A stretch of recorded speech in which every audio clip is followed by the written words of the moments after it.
Hello history के दीवाने, आज हम इंसानी इतिहास के सबसे दिलचस्प पहलुओं में से एक सुमेरियन टेबलेट्स के बारे में जानेंगे। जरा सोचो, 3300 बीसी का समय है और हम प्राचीन मेसोपोटामिया में हैं, जो आज का इराक है। इस क्षेत्र के लोग सुमेरियन इतिहास रचने वाले हैं। सचमुच में वे दुनिया की सबसे पुरानी लेखन प्रणालियों में से एक क्यूनिफॉर्म का विकास करते हैं। क्यूनिफॉर्म लेखन आज हम जो इस्तेमाल करते हैं वैसा नहीं था।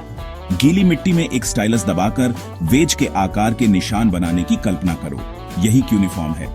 ये निशान सूखकर सख्त हो जाते थे, जिससे जानकारी हजारों सालों तक सुरक्षित रहती थी।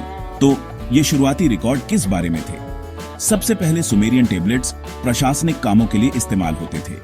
व्यापार, सामान की सूची और खेती के रिकॉर्ड के बारे में सोचो। ये सब उनके समाज को सुचारू रूप से चलाने के लिए था। लेकिन सुमेरियन यही नहीं रुके।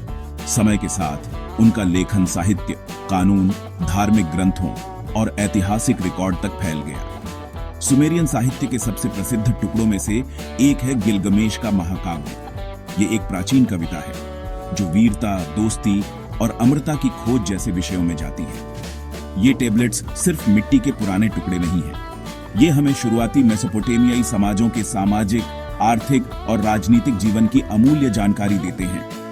ये कानूनों, धार्मिक मान्यताओं और एक समृद्ध सांस्कृतिक परंपरा की एक जटिल प्रणाली को उजागर करते हैं। सुमेरियन लोगों को सब पता था और सभ्यता पर इसके प्रभाव को न भूलें। लेखन का विकास मानवता के लिए एक बड़ी छलांग थी। इसने इतिहास की रिकॉर्डिंग, पीढ़ियों के बीच संचार और ज्ञान के आदान प्रदान की अनुमति दी। इसके बिना हमारे पास मानव इतिहास की वह समृद्ध टेपेस्ट्री नहीं होती जिसे हम आज एक्सप्लोर करते हैं। तो अगली बार जब आप प्राचीन इतिहास के बारे में सोचें तो सुमेरियन टेबलेट्स को याद रखें। ये इतिहास के सबसे पुराने लिखित रिकॉर्ड हैं और हमारे पूर्वजों की प्रतिभा का प्रमाण है।